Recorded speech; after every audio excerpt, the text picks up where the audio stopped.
ప్రియమిత్రులారా, మరి ఒకసారి మిమ్మల్ని అందరినీ ప్రేమధార కార్యక్రమానికి ప్రేమపూర్వకంగా ఆహ్వానిస్తున్నాం. మీరు క్రమంగా దేవుని దయలో, ఆయన కృపలో వర్ధిల్లుతూ క్షేమంగా ఉండాలని కోరుకుంటున్నాం. ఈ కార్యక్రమాలు మీ ఆధ్యాత్మిక జీవితాలకు మేలుకరంగా ఉంటున్నాయని, అందరి సత్యాలు మీ జీవితంలో అన్వయించుకుంటున్నారని విశ్వసిస్తున్నాం. ఇక ఈనాటి పాఠంలో గలిలయ సముద్ర తీరాన యేసు తన శిష్యులను పిలువడం ప్రారంభించుటను గూర్చి మరియు కొండ మీద ఆయన చేసిన గొప్ప ప్రసంగమునకు పరిచయం గూర్చి ఇందులో చర్చిస్తాం. ఇక సందేశాన్ని వీక్షిద్దామా?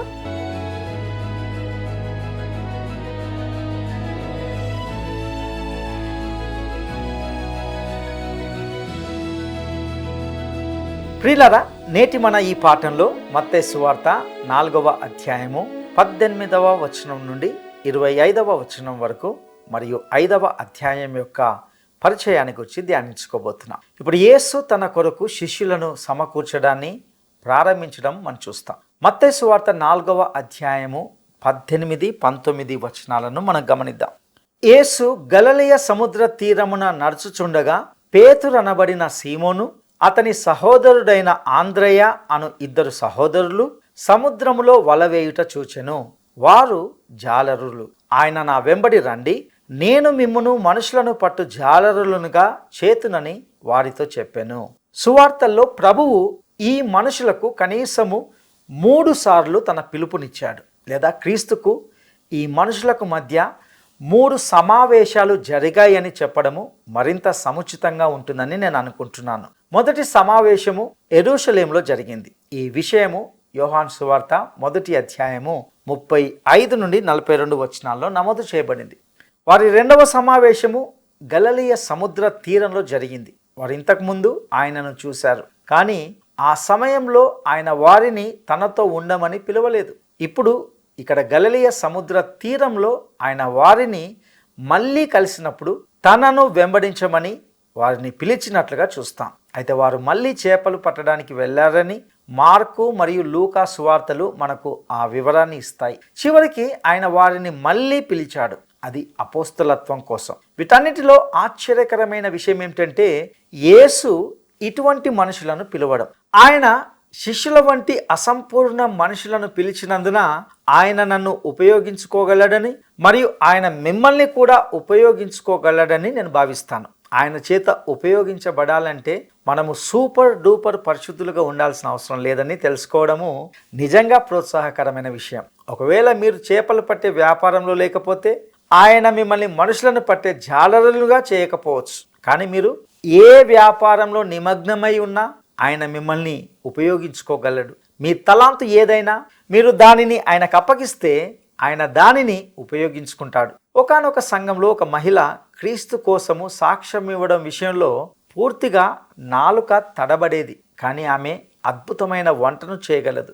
ఆమె సాక్ష్యం ఇవ్వలేని తన అసమర్థత గురించి తరచుగా విచారించేది. ఒకరోజు తన సంఘ కాపరి ఆమెతో, ప్రభువు మిమ్మల్ని సంఘ కూడికల్లో వంట చేయాలని కోరుకుంటున్నాడనే విషయాన్ని మీరు ఎప్పుడైనా ఆలోచించారా అని అడిగాడు. ఇది కొంత హాస్యాస్పదంగా అనిపించవచ్చు, కానీ అది కాదు.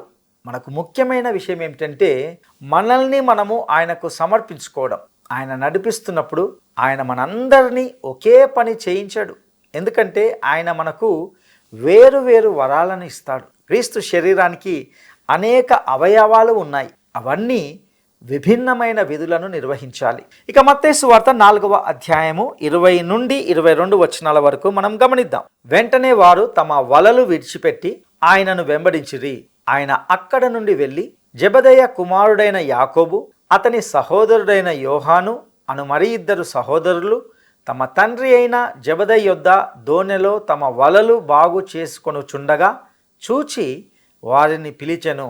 వెంటనే వారు తమ దోణెను తమ తండ్రిని విడిచిపెట్టి ఆయనను వెంబడించిరి. ప్రియులారా, వీరు చాలా ఆసక్తికరమైన మనుషులు. మనము ముందుకు సాగే కొద్దీ, ముఖ్యంగా ఇతర సువార్త గ్రంథాల్లో వారిని చూస్తున్నప్పుడు వారితో మనకు మరింత పరిచయం ఏర్పడుతుంది. ఇప్పుడు మనము గుర్తుంచుకోవాల్సిన విషయం ఏమిటంటే యేసు ఈ సమయంలో ఇశ్రాయేలు యొక్క ఉత్తర ప్రాంతంలో ఉన్నాడు. ఇక మత్తయి సువార్త 4వ అధ్యాయము 23వ వచనాన్ని మనము గమనిద్దాం. యేసు వారి సమాజ మందిరములలో బోధించుచు దేవుని రాజ్యమును గూర్చిన సువార్తను ప్రకటించుచు ప్రజలలోని ప్రతి వ్యాధిని రోగమును స్వస్థపరచుచు గలిలయ యందంతటా సంచరించెను. యేసు వారి సమాజ మందిరాల్లో బోధిస్తున్నాడు మరియు రాజ్య సువార్తను ప్రకటిస్తున్నాడు అని మనము గమనించాలి. ఇంతకీ రాజ్య సువార్త అంటే ఏమిటి? రాజ్య సువార్త శుభవార్త అంటే ఏమిటంటే ఆ రాజ్యము ఆ రాజు రూపంలో సమీపించి ఉంది కాబట్టి ప్రజలు ఆయనను ఒప్పుకొని అంగీకరించాలి. అలాగే ఆయన వారి శారీరక రుగ్మతలను స్వస్థపరుస్తున్నాడు. ప్రియ స్నేహితుడా, ఆ రోజుల్లో యేసు స్వస్థపరిచిన వేలాది మంది ప్రజలు ఉన్నారు. మత్తయి ముఖ్యంగా మనకు ఆ విషయం తెలియజేస్తున్నాడు. మనము ఆ వచనాన్ని శ్రద్ధగా గమనిస్తే కేవలము కొన్ని చెదురుముదురు సందర్భాలు మాత్రమే కాదని వేల కొద్ది ప్రజలు స్వస్థత పొందారని మనం గ్రహిస్తాం. యేసు శత్రువులు ఆయన చేసిన అద్భుతాలను ఎప్పుడూ ప్రశ్నించకపోవడానికి కారణం ఇదే. ఎందుకంటే స్వస్థత పొందిన వారు ఎంతో మంది ప్రజల మధ్య తిరుగుతూ కనిపించేవారు. ఇక మత్తయి సువార్త 4వ అధ్యాయము 24వ వచనాన్ని మనము గమనిద్దాం. ఆయన కీర్తి సిరియా దేశమంతటా వ్యాపించెను. నానా విధములైన రోగముల చేతను వేదనల చేతను పీడింపబడిన వ్యాధిగ్రస్తులనందరినీ, దయ్యము పట్టిన వారిని, చాంద్ర రోగులను, పక్షవాయువు గలవారిని వారు ఆయన యొద్దకు తీసుకొని రాగా ఆయన వారిని స్వస్థపరిచెను. ఇక్కడ జన సమూహాలను గమనించండి. ఇక 4వ అధ్యాయము 25వ వచనాన్ని మనము గమనిద్దాం. గలిలయ, దెకపొలి, యెరూషలేము, యూదయను ప్రదేశముల నుండి యోర్దానునకు అవతల నుండి బహుజన సమూహములు ఆయనను వెంబడించెను. ప్రియులారా, దెకపొలి అనేది గలిలయ యొక్క ఈశాన్య భాగంలో యోర్దాను నదికి తూర్పున ఉన్న 10 పట్టణాలను కలిపి ఉన్న ఒక జిల్లా. అలాగే ప్రజలు యెరూషలేము నుండి, పాలస్తీనా యొక్క దక్షిణ భాగమైన యూదయ నుండి మరియు యోర్దాను అవతలి ప్రాంతం నుండి వచ్చారు.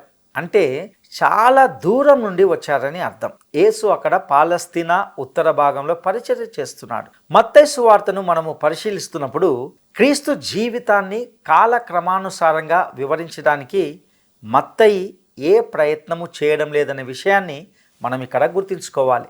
ఆయన తన సువార్తలో యేసును ఒక రాజుగా మాత్రమే పరిచయం చేస్తున్నాడు మరియు రాజును, ఆయన హక్కులను ఇశ్రాయేలు జనాంగం వద్దకు తీసుకువచ్చే క్రమంలో ఒక క్రమాన్ని అనుసరిస్తున్నాడు. ఇది గమనించడము చాలా ముఖ్యం. మత్తయి సువార్తలోని ఈ క్రమాన్ని మనము గ్రహించలేకపోతే ఈ సువార్త యొక్క ఉద్దేశాన్ని కూడా మనము గ్రహించలేనట్లే అవుతుంది. ఇక ఇప్పుడు మనము 5వ అధ్యాయంకి వస్తున్నాం. అయితే ముందుగా ఈ అధ్యాయంలోని కొండ మీద ప్రసంగానికి పరిచయాన్ని గమనిద్దాం. మనము కొండ మీద ప్రసంగంలోని ప్రతి అధ్యాయాన్ని విడిగా పరిశీలిస్తాం. అయినప్పటికీ ముందుగా దానిని మొత్తంగా పరిశీలిద్దాం. ప్రభువైన యేసు ప్రధానంగా 4 ప్రసంగాలను చేశాడు. మత్తయి వాటిలో 3 నమోదు చేశాడు. ఒకటి 5 నుండి 7 అధ్యాయాలు కొండ మీద ప్రసంగం అయితే, రెండవది 13వ అధ్యాయం మర్మముతో కూడిన ఉపమానాల గూర్చిన ప్రసంగం, మూడవదిగా 24, 25 అధ్యాయాలు ఒలీవ ప్రసంగం. కొండ మీద ప్రసంగము రాజు యొక్క ప్రకటన పత్రము లేదా ఆ రాజ్యం యొక్క మేనిఫెస్టో అని చెప్పవచ్చు. క్రీస్తు తిరస్కరించబడిన తర్వాత పరలోక రాజ్యము ఏ దిశగా పయనిస్తుందో మర్మపు ఉపమానాల ప్రసంగము నిర్దేశిస్తుంది. ఒలీవ ప్రసంగము భవిష్యత్తును సూచించే ప్రవచనాత్మకమైనది. యోహాను సువార్తలో నమోదు చేయబడిన 4వ ప్రసంగం ఒకటి ఉంది. అది క్రీస్తు మరణము, పునరుత్థానము, ఆరోహణము మరియు విజ్ఞాపనల దృష్ట్యా నూతన సత్యాలు మరియు సంబంధాల గురించి చర్చిస్తుంది. అన్నట్టు ఈ 2వ ప్రసంగంతో మీకు నాకు అత్యంత కీలకమైన సంబంధం ఉంది. కొండ మీద ప్రసంగము మత్తయి సువార్త 5 నుండి 7 అధ్యాయాల్లో ఉన్నప్పటికీ దాని సారాంశాలు ఇతర సువార్తల్లో కూడా ఉన్నాయి. మన ప్రభువు దానిని ఒక్కసారి మాత్రమే ప్రసంగించాడు అనడము అసంబద్ధం. ఆయన ఈ సత్యాల్లో ఎక్కువ భాగాన్ని మరలా ప్రసంగించాడు మరియు బహుశా ఈ కొండ మీద ప్రసంగమని మనం పిలిచే ఈ సందేశాన్ని అనేక సందర్భాల్లో ఇచ్చిండవచ్చు. లూకా దీనిలో కేవలం ఒక భాగాన్ని మాత్రమే నమోదు చేశాడు. మన ప్రభువు కొండ దిగి వచ్చి మైదానంలో నిలబడ్డాడని ఆయన పేర్కొనడం ద్వారా ఇది వేరొక సందర్భం అని సూచించాడు. నిజం చెప్పాలంటే మత్తయి నమోదు చేసినటువంటి వృత్తాంతము బహుశా కొండ మీది ప్రసంగంలోని ఒక భాగం మాత్రమే కావచ్చు. ఇక్కడ మనకు లభించే దానికంటే మన ప్రభువు ఇంకా ఎంతో అధికంగా బోధించారని నేను గట్టిగా నమ్ముతున్నాను. అయినప్పటికీ నేటి కాలంలో మన అభ్యాసము మరియు మన అవగాహన కోసమే ఇది మనకు అందించబడింది. ప్రియులారా, ఈ వాక్య భాగానికి పరిచయంగా నేను చెప్పదలుచుకున్న 2 విషయాలు ఉన్నాయి. ఒకటి, అత్యంత మితవాదము మరియు అత్యంత అతివాదం అనేవి రాజకీయాలకు మాత్రమే పరిమితం కాదు, లేఖనాలను వివరించే వేదాంత పండితుల్లో కూడా మనకు అత్యంత మితవాదులు మరియు అత్యంత అతివాదులు ఉంటున్నారు. ఇది కొండ మీద ప్రసంగాన్ని అర్థం చేసుకోవడంలో స్పష్టంగా ప్రతిబింబిస్తుంది. ఉదారవాద వేదాంతవేత్త అనేవాడు అత్యంత అతివాదుల వైపున ఉంటాడు. అతడు కొండ మీద ప్రసంగాన్ని సువార్తగా, శుభవార్తగా భావిస్తాడు. అతడు దానిని చెప్పకపోయినా అది లేఖనాల్లోని ఏకైక ముఖ్యమైన భాగం అన్నట్లుగా వ్యవహరిస్తాడు. ఉదారవాద విభాగానికి నాయకుడిగా ఉన్న ఒక ఉదారవాద బోధకుడు ఒకరోజు అతడు బైబిల్లో తనకు కావాల్సిందల్లా కొండ మీద ప్రసంగమే అని చెప్పాడు. మత్తయి సువార్త 7వ అధ్యాయము 12వ వచనంలో నమోదు చేయబడిన బంగారు సూత్రం మాత్రమే తనకు కావాలని చెప్పడానికి కూడా అతడు వెనుకాడలేదు. ఇంతకీ అందులో ఏముందంటే, కావున మనుషులు మీకు ఏమి చేయవలనని మీరు కోరుదురో అలాగుననే మీరును వారికి చేయుడి. ఇది ధర్మశాస్త్రమును ప్రవక్తల ఉపదేశమునై ఉన్నది. మీకు కావలసిన బైబిల్ అంతా ఇదే అని చెప్పడము మంచిగా అనిపించవచ్చు, కానీ అది భక్తిపూర్వకమైన పసిపిల్లల మాట వంటిదే. కొండ మీద ప్రసంగమే మీ మతమా అని మీరు భావించడమే ప్రశ్న కాదు. ప్రశ్న ఏమిటంటే, మీరు దాని ప్రకారము జీవిస్తున్నారా? అదే ముఖ్యమైన విషయం. దాని గురించి మనం తర్వాత మరింత చెప్పుకుంటాము. ఇక క్రైస్తవ సందేశాన్ని కొండ మీద ప్రసంగానికి పరిమితం చేసేవారు నేటి ఉదారవాదంలో ఒక పెద్ద విభాగాన్ని సూచిస్తారు. కానీ దయచేసి గమనించండి, క్రైస్తవ సువార్త సంపూర్ణత కొండ మీద ప్రసంగంలో కనిపించదు. ఉదాహరణకు, క్రీస్తు యొక్క మరణము మరియు పునరుత్థానం గురించి ఎటువంటి ప్రస్తావన అక్కడ ఉండదు. అయితే పౌలు 1 కొరింథీ పత్రిక 15వ అధ్యాయము 1వ వచనము 3-4 వచనాల్లో ఇలా అన్నాడు, నేను మీకు ప్రకటించిన సువార్తను మీకు తెలియపరచుచున్నాను. ఇంతకీ సువార్త అంటే ఏమిటి? కొండ మీద ప్రసంగమా? కాదు. సువార్త ఇదేనని పౌలు 3-4 వచనాల్లో స్పష్టం చేశాడు. అదేమనగా, లేఖనాల ప్రకారము క్రీస్తు మన పాపముల నిమిత్తము మృతి పొందెను, సమాధి చేయబడెను, లేఖనముల ప్రకారము 3వ దినమున లేపబడెను. నా ప్రియ స్నేహితుడా, సువార్త కొండ మీద ప్రసంగంలో లేదు. అందుకే చాలామంది దానిని తమ మతంగా చెప్పుకోవడానికి ఇష్టపడతారు. ఆ సిద్ధాంత బోధన ఇతర అంశాల కంటే ఎక్కువగా సంఘములో కపటులను సృష్టించిందని చెప్పవచ్చు. నేను కొండ మీద ప్రసంగం అనగా సర్మన్ ఆన్ ద మౌంట్ ప్రకారము జీవిస్తున్నాను అని మనుషులు చెప్పుకోవడము కేవలము మాటల గారడి తప్ప మరొకటి కాదు. ఒక వ్యక్తి నిజాయితీపరుడై ఆ కొండ మీది ప్రసంగాన్ని చదివినట్లయితే తాను దానికి అనుగుణంగా జీవించటం లేదని అతనే గ్రహిస్తాడు. నా ప్రియమిత్రమా, ఒకవేళ కొండ మీది ప్రసంగము దేవుని యొక్క ప్రమాణమైతే నిజానికి అది ఆయన ప్రమాణము. మరి నువ్వు ఆ ప్రమాణాన్ని అందుకోలేకపోతే నువ్వేం చేస్తావు? నీకు కనికరం చూపగలిగే ఒక రక్షకుడు నీకు ఉన్నాడా? నీవు ఆయనపై విశ్వాసం ఉంచినప్పుడు తన కృపతో నిన్ను ఆదుకొని రక్షించగలిగే ఆయన ఎవరో నీకు తెలుసా? క్రైస్తవ సందేశాన్ని కొండ మీది ప్రసంగానికి పరిమితం చేయడం అనేది లేఖనాలు ఎట్టి పరిస్థితిలోనూ అనుమతించని ఒక సరళీకరణ. అలా చేయడము అత్యంత అతివాద దృక్పథమే అవుతుంది. అత్యంత మితవాద దృక్పథం కూడా ఉంది. ఈ వర్గము కొండ మీద ప్రసంగాన్ని ఒక ప్లేగు రోగంలా చూస్తుంది. వారికి దానితో ఎటువంటి సంబంధం లేదు. దానిలో నైతికంగా ఏదో తప్పు ఉందనే అభిప్రాయాన్ని వారు కలిగిస్తారు. ప్రియులారా, మనము కొండ మీద ప్రసంగాన్ని అస్సలు ఉపయోగించుకోలేమని వారు పట్టుబడతారు. వాస్తవానికి అలాంటి వారిలోని ఒక ప్రముఖుడు ప్రభువు నేర్పిన ప్రార్థనకు అనగా పరలోక ప్రార్థనకు మరియు నేటి మనకు ఎటువంటి సంబంధం లేదని చెప్పాడు. అయితే అది కొంత అసంబద్ధమైన విషయం. పరలోక ప్రార్థన మన నేటి కాలంలో మనతో సంబంధాన్ని కలిగి ఉంది. అది మన కోసం ఉంది. అయినప్పటికీ అది మనకు ఉద్దేశించబడలేదు. అయితే అత్యంత మితవాదులు వారు దానిని పూర్తిగా తోసిపుచ్చాలని కోరుకుంటారు. కొండ మీద ప్రసంగంలో సువార్త లేదనేది నిజం. మరియు మారు మనసు లేని మనిషికి ప్రవర్తన నియమావళిగా దానిని ఇవ్వడం మరియు దానికి అనుగుణంగా జీవించడానికి ప్రయత్నిస్తే అతడు క్రైస్తవుడు అని చెప్పడం నిజంగా విషాదకరం. కొండ మీద ప్రసంగము ధర్మశాస్త్రాన్ని ఉన్నతమైన స్థాయికి చేర్చింది. పాత నిబంధనలోని మనిషి ధర్మశాస్త్రాన్ని పాటించలేకపోయాడు. అయితే అంతకంటే అత్యున్నత స్థాయికి చేర్చబడిన కొండ మీద ప్రసంగాన్ని అతడు తన స్వంత శక్తితో ఎలా పాటించగలడు?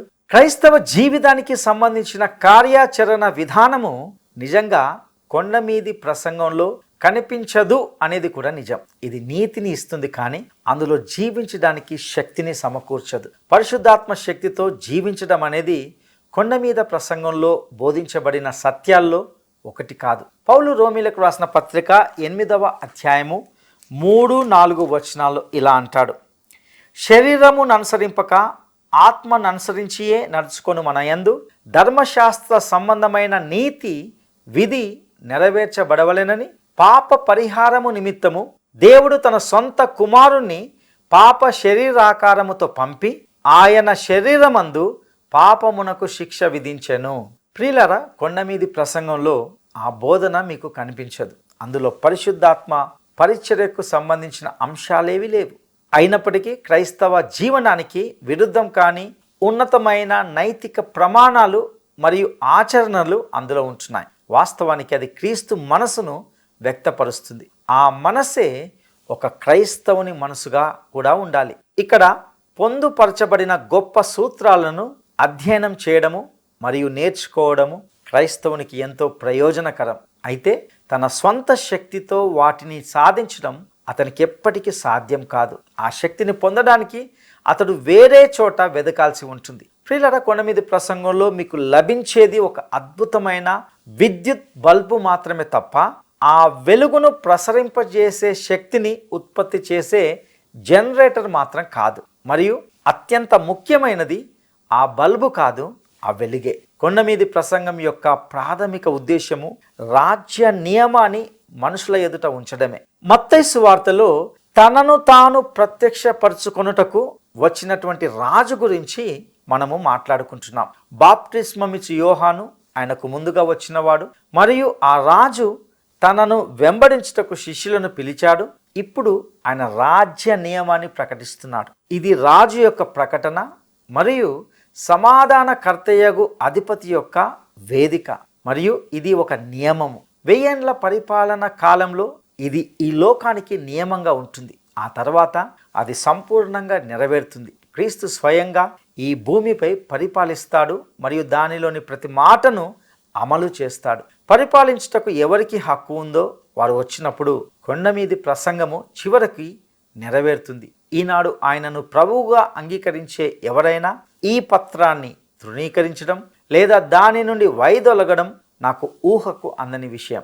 యేసుక్రీస్తును ప్రభువు అని పిలిచే క్రైస్తవుడు ఆయన ఆజ్ఞాపించినది చేయడానికి ప్రయత్నిస్తాడు, కానీ అతడు పరిశుద్ధాత్మ శక్తితో మాత్రమే విధేయత చూపుతాడు. వ్యతిరేకించే మరియు తిరుగుబాటు చేసే ప్రపంచంపై కొండ మీది ప్రసంగాన్ని బలవంతంగా రుద్దడానికి ప్రయత్నించడం వ్యర్థం కంటే ఘోరమైనది.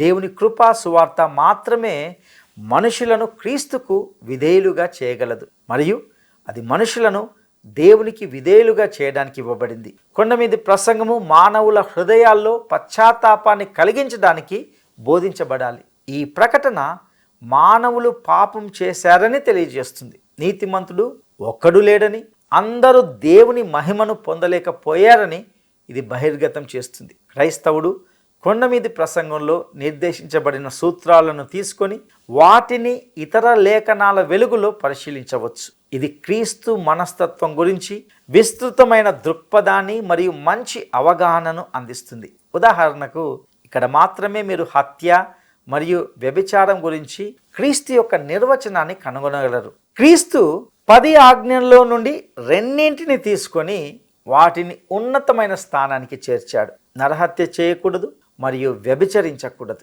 ఆయన ఉన్నత స్థాయికి చేర్చినవి ఈ 2 మాత్రమేనా?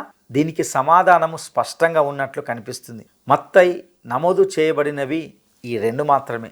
స్పష్టంగా ఆయన ప్రతి ఆజ్ఞను చాలా ఉన్నతమైన స్థాయికి చేర్చాడు లేదా చేయగలడు.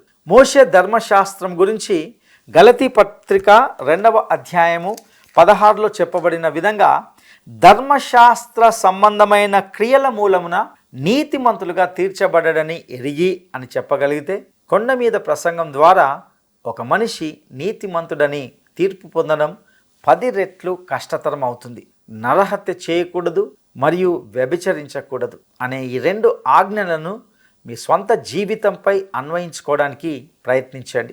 ఒకసారి ఒక గొప్ప సేవకుని జీవితంలో జరిగిన నిజమైన కథను మీకు వివరిస్తాను. తను సేవ ప్రారంభించిన కొత్తలో తనకు తెలిసిన వ్యక్తి ద్వారా ఒక గొప్ప వ్యాపారస్తుల సమావేశంలో ప్రసంగించడానికి ఈ సేవకుడు ఆహ్వానించబడ్డాడు. అతడు ఈ సేవకునితో, నీవు ఒక చిన్న సందేశం ఇస్తే సరిపోతుంది, నీకు కొన్ని నిమిషాలు మాత్రమే సమయం ఉంటుంది, అయినప్పటికీ ఈ వ్యాపారవేత్తలకు నువ్వు సువార్తను అందించాలని నేను కోరుకుంటున్నాను అని అన్నాడు. ఈ సేవకుడు తాను ప్రసంగించాల్సిన ప్రదేశానికి కొంచెం ముందుగానే చేరుకున్నాడు. అక్కడ చుట్టూ చాలామంది పురుషులు నిలబడి ఉన్నారు. అక్కడికి ఒక వ్యక్తి కోపంతో వచ్చి ఈ సేవకునికి షేక్ హ్యాండ్ ఇచ్చి ఏదో విషయంలో బిగ్గరగా ఎవరినో తిట్టడం ప్రారంభించాడు. ఎంతో అందంగా చక్కగా దుస్తులు ధరించిన ఈ వ్యక్తి అలా తిట్టడము ఈ సేవకుని ఆశ్చర్యపరిచింది. కొంతసేపటికి అతడు ఈ సేవకుని యొద్దకు వచ్చి, ఇంతకీ మీరెవరు, ఇక్కడ మీకేం పని అని అడిగాడు. అప్పుడు ఆ సేవకుడు, నేను ఒక ప్రసంగికుణ్ణి అని అతనికి చెప్పాడు. వెంటనే ఆ వ్యక్తి తనను తాను సర్దుకుంటూ తన తిట్ల భాషను కప్పుకోవడం ప్రారంభించాడు. అతడు తన భాషకు క్షమాపణ చెప్పాడు.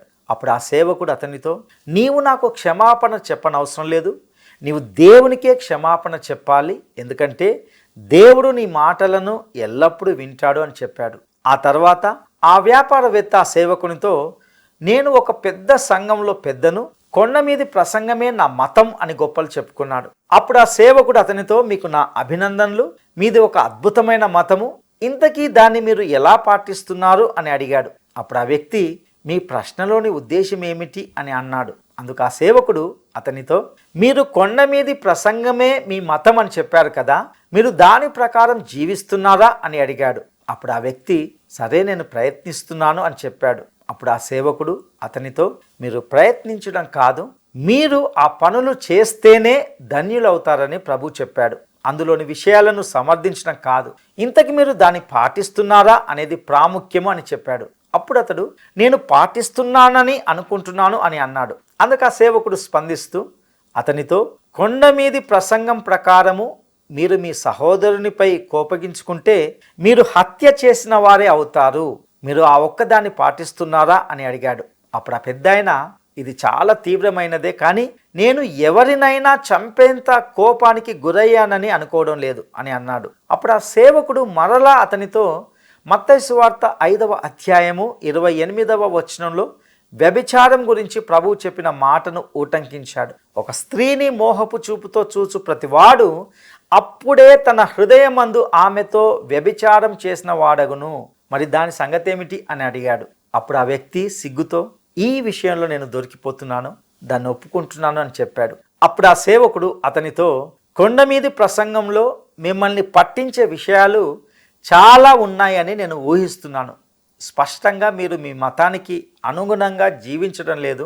నేనైతే నా మతము అనే చట్రంలో నుండి బయటపడి నాకు సరిపోయే దాన్ని స్వీకరిస్తాను అని ఆ సేవకుడు అతనితో చెప్పాడు. ప్రియులారా, నేడు ఈ మనిషి లాంటి వ్యక్తులు మన సంఘంలో సమాజంలో ఎందరో ఉన్నారు. వారు చాలా భక్తితో కొండ మీద ప్రసంగమే తమ మతమని అంటారు. కానీ వారు అర్థం చేసుకునేది ఏమిటంటే అది ఒక మంచి ప్రకటన మరియు చాలా ఉత్తమమైన వ్యక్తీకరణ అని, కానీ అది వారిని ఏ మాత్రము ప్రభావితం చేయదు. నా ప్రియ స్నేహితుడా, కొండ మీద ప్రసంగమే మీ మతమైతే మీరు దానిని పాటిస్తున్నారని మీరు నిశ్చయించుకోవడం మంచిది. అది ధర్మశాస్త్రంతో నిండి ఉంది. కానీ మీరు కొండ మీద ప్రసంగాన్ని నిజాయితీగా చూస్తే అది మిమ్మల్ని సిలువపై మీకోసము మరణించిన ఒక రక్షకుని వద్దకు నడిపిస్తుంది. కొండ మీద ప్రసంగము మన ముందు గొప్ప సూత్రాలు మరియు ఉన్నత లక్ష్యాలను ఉంచుతుంది. మనము వాటిని తెలుసుకోవాలి, కానీ అవి మనము ఎంత దూరంగా ఉన్నామో బహిర్గతం చేస్తాయి. ప్రియ సహోదరుడా, సహోదరి, ఇంతవరకు విన్నటువంటి ఈ సందేశంలోని సత్యాలను మీ జీవితాలకు అన్వయించుకొనుటకు ప్రభువు మీకు సహాయం చేయనుగాక. దైవాశీస్సులు.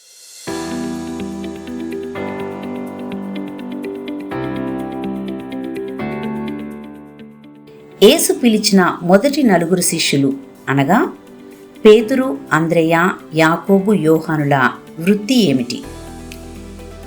యేసు పిలిచిన మొదటి 4 శిష్యులు అనగా పేతురు, అంద్రెయ, యాకోబు, యోహాన్ల వృత్తి ఏమిటి?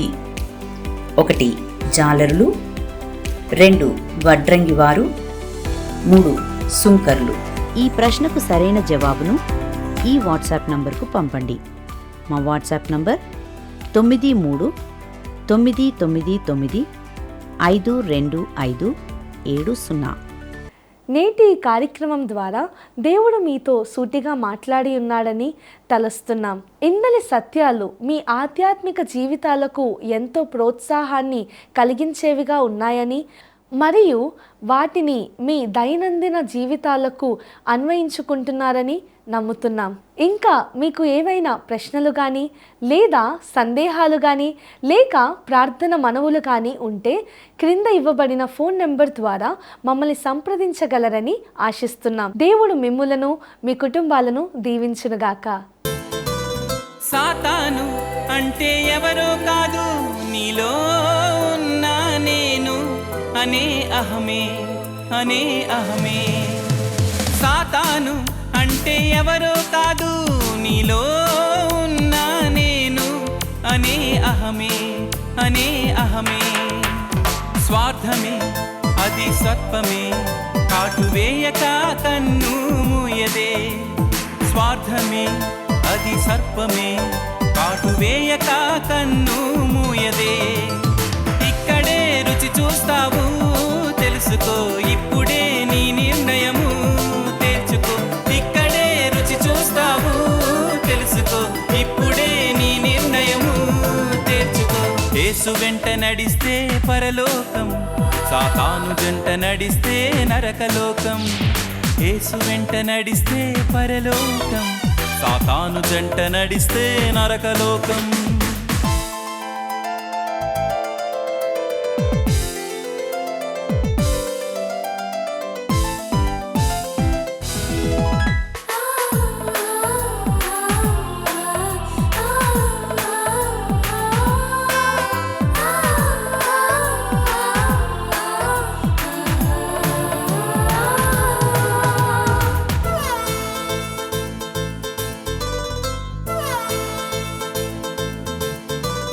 యేసు అంటే ఎవరో కాదు, నీలో ఉన్న పరిశుద్ధాత్ముడే, పరమాత్ముడే. యేసు అంటే ఎవరో కాదు, నీలో ఉన్న పరిశుద్ధాత్ముడే, ఆ పరమాత్ముడే. కృపా సత్య సంపూర్ణుడే, క్షమా ప్రేమ పరిపూర్ణుడే. కృపా సత్య సంపూర్ణుడే, క్షమా ప్రేమ పరిపూర్ణుడే. ఇక్కడే రుచి చూస్తావు, తెలుసుకో ఇప్పుడే నీ నిర్ణయము తేల్చుకో. ఇక్కడే రుచి చూస్తావు, తెలుసుకో ఇప్పుడే నీ నిర్ణయము తేల్చుకో. యేసు వెంట నడిస్తే పరలోకం, సాతాను జంట నడిస్తే నరకలోకం. యేసు వెంట నడిస్తే పరలోకం, సాతాను జంట నడిస్తే. ఈ కార్యక్రమం మీకు నచ్చిందా? అయితే వెంటనే మిస్డ్ కాల్ ఇవ్వండి. బహుమతి పొందే విజేత మీరే కావచ్చు.